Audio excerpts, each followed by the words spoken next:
بسم اللہ الرحمن الرحیم۔ جب جنگ میں لوگ ایک دوسرے سے گٹ جائے تو کڑے کڑے نماز پڑھ لے۔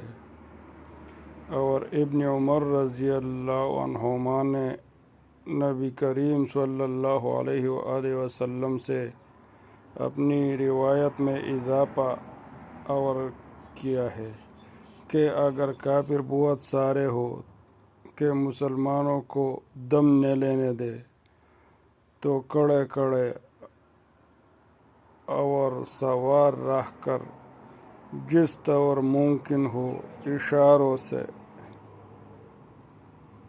ہی صحیح مگر نماز ضرور پڑھ لے۔ سبحان اللہ۔